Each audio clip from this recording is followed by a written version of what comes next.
Magandang araw sa inyong lahat mga bro. So meron tayong ginagawa dito na Rouser 220. Si bro, shoutout kay bro. Galing pa si bro ng ano, Monte Maria. Ay, Santa Maria. Santa Maria Laguna pala, pero taga dito sila sa ano. Ay, doon ka talaga bro. Tapos dito ko lang natitigil sa Kalawan. Yan. So ang problema nito mga bro ay kahapon dinala dito ay hatak-hatak ng Honda Click ayaw umandar. Tapos kanina mga bro, pinandar muna natin. Bindix lang naman yung tinan nyo mga bro kung ano nangyari sa Bindix nyo. Nasaan na yun? Nandun na sa ay. Hindi, yung dito, yung bakal na sabog-sabog. Yung kapartner nito mga bro, yung takip. Wala na. Aray. Ayan, tinan yung mga bro nangyari dito.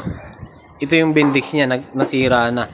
So kapag ka ganun mga bro yung Rouser nyo kumakalampag, ipacheck nyo na, palitan nyo na ng ano, Bendix drive. So ngayon meron lang akong i-share sa inyo mga bro kasi meron ako nakita dito mga problema na ginawa.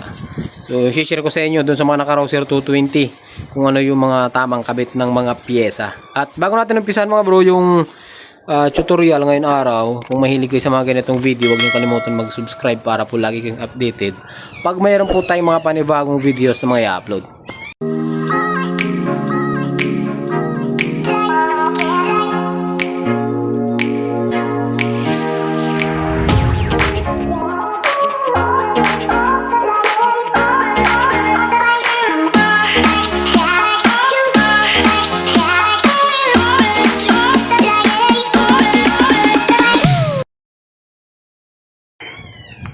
Kung mapapansin nyo mga bro, bali nabunot na natin yan. Tapos yun na nga, napalitan na natin ito.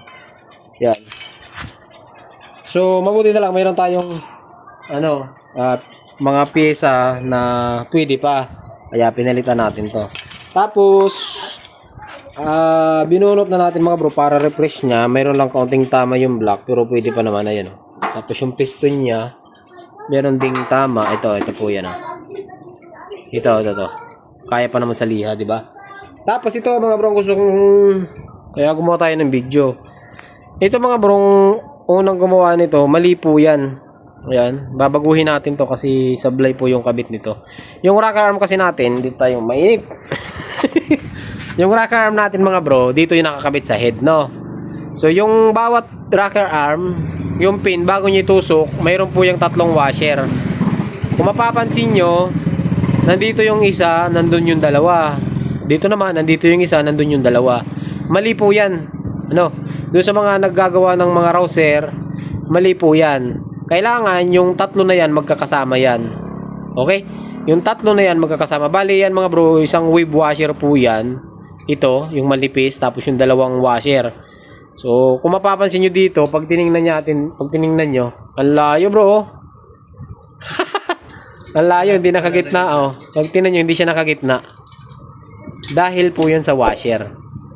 Pag tinan nyo dito, Sala. Ayan. So, babaguhin natin to, ayusin natin. So, para matanggal to, ang gagawin nyo lang mga bro, ay tatanggalin nyo lang to. Okay, babaguhin natin to. Baguhin natin. So, tuturuan ko kayo kung paano ang tamang kabit ng rocker arm washer ng Kawasaki Rouser 220, 180 at saka 200.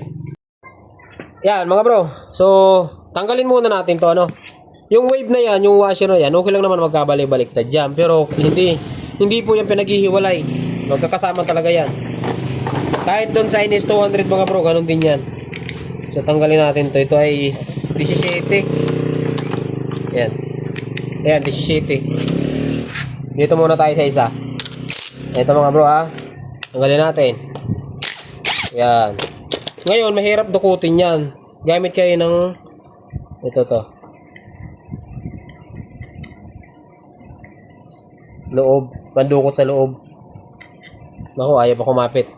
So, mayroong pang dukot dyan. Hanap lang muna tayo ng may thread kasi yun Hanap muna tayo ng tornilyo na papasok dito. Yan. So, ito yung gagamitin natin mga bro. Yung medyo maliit. So, mayroon talagang tools dito pero ako kasi wala na Ito na lang. Naghanap tayo ng kasukat. So, pag hinugot nyo yan, ito yan. Ito yung pin. Okay? Tapos, ito yung washer. Ito yung mga washer na bali-baliktad. Ayan. So, may dalawang washer na magkamukha. Tapos ito, wave washer po yan. So, ang ano niyan mga bro, ang position niyan, nasa gitna yung wave. Pag pinindot yan, parang spring yan, naglalaro, di ba? So, ang tamang kabit nito, balik na natin. Kasi wala naman tama yung rocker. Ang maganda pa naman. Ito mga bro. Take na natin ha. Yan. Balik natin. Okay. Dito yan mga bro magkakasama oh. Tatlo. Sa dulo. Yan. Kailangan sentro sa butas. Para tunay.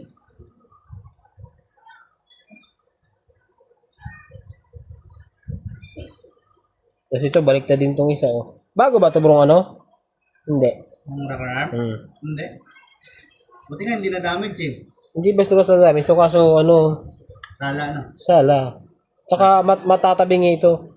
Pag tinama. Magkakakain.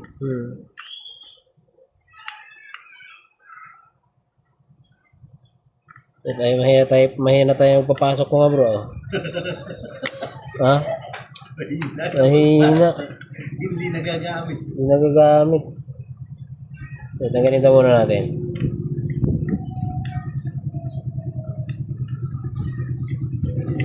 Ay, hindi. Dito pa lang pala, hindi napasok.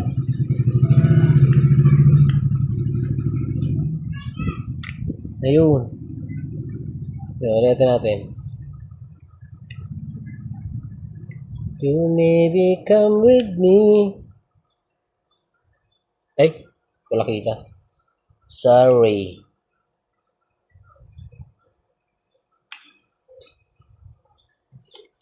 Ayun nga. Tapos natin. Ayun.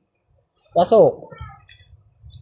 Yan, tapos, isara na agad natin yan. Para hindi na makalabas. Wala makalabas pa eh. Yan. So, ganun yan, oh. Oh, tinan nyo, nakatuwid yan, oh. Gitnang-gitna sa butas. Oh, di ba? Oh, kung nyo kumpara dito sa isa, oh. Oh, ano napansin nyo? Di nakatuwid, di ba? Mali kasi. Malabo lang ang camera natin. Tanggalin natin. Yan.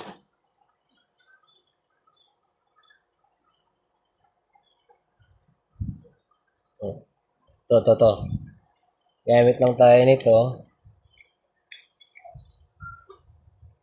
Ikot lang. Tabingin na rin kasi yung ano eh. So, May thread pala yan. may thread yan. Yan. Yun. Yan o. Hindi na harong tumatama. Yan. So, tanggalin natin ito mga bro. Ginawa niyang washer. Ito. So, baliktad na. Ito naman mga bro isa, mauuna to. Kung yung kanina ay nahuli, ito nauna.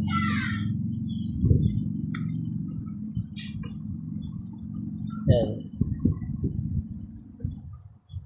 Yan. Ito ang medyo mahirap na isa na to eh. Yan mga bro, so bali, ganun lang po yung pagkakabit ng washer. Ayan, kung mapapansin nyo dito, pag tinaob nyo, ayan o, tuwid na tuwid yung ano nyan. Ayan o. Ayan o. Nasa gitna talaga yung tappet screw natin. Kabilaan yan o. Ayan. Yun ang purpose ng washer. Okay, so dun sa mga nagkakabit ng ganito, rouser, hindi po yan pinagbali-baliktad, ano. Tapos, ayan, bubuin na natin to. Bali, sabihin na lang natin si tropa ng ano, ng camshaft bearing. Kasi mga bro, durog na yung camshaft bearing niya. Tapos mamaya, balikan ko kayo. Asimbulin lang muna natin to. Naka, wala ng gas.